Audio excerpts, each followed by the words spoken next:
Lord, please send some help.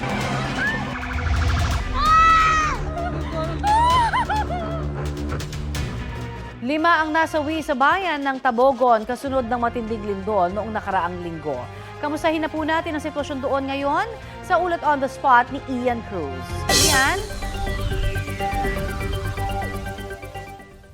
Yes, Connie, matinding pinsala rin ang tinamon nitong Tabogon Port dito sa Northern Cebu matapos nga yung malakas na lindol. At Connie, makikita naman natin talagang wasak itong kalsada papunta nun nga sa rampa nung kanilang pier dito sa Tabogon. Ang bahagi naman kung nasaan nga itong substation itong Philippine Coast Guard ay talagang bumagsak at pa-high tide pa lang kanina, pero dahil nga mababa yung bahaging kinaroroonan ng gusali ay napasok na rin ng tubig ang tanggapan. Mas mataas pa nga ang tubig nito ngayong nasa peak na ang high tide. Napansin din natin na yung boardwalk ay lundo na yung gitna, pero yung dulo nito patungo sa isa pang park ay tuluyan na nga naputol ng malakas na lindol.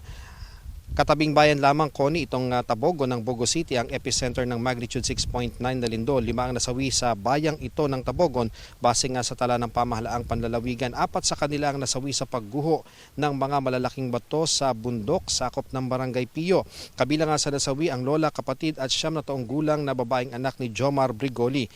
Naiyak nga si Jomar na ikwento ang pag-rescue sa kanyang anak. Anya, napinsala na nga ang paan ng kanyang anak na mahugot niya ito.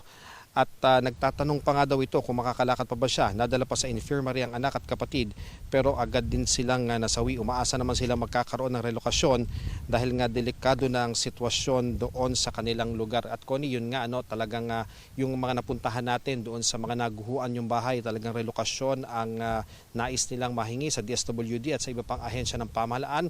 At ito namang mga taga Coast Guard, Connie, talagang mataas talaga yung tide ngayon, kaya lubog na lubog yung kanilang tanggapan. Nakausap natin yung ilang personnel nila at ang sabi wala na nga daw gamit dito at umaasa din sila syempre na makukumpuni din kaagad itong kanilang pantalan sapagkat yung Coast Guard dito ay kabilang sa mga nagbibigay ng maritime security sa pagitan nito ng isla ng Cebu at sa isla ng Leyte. Connie?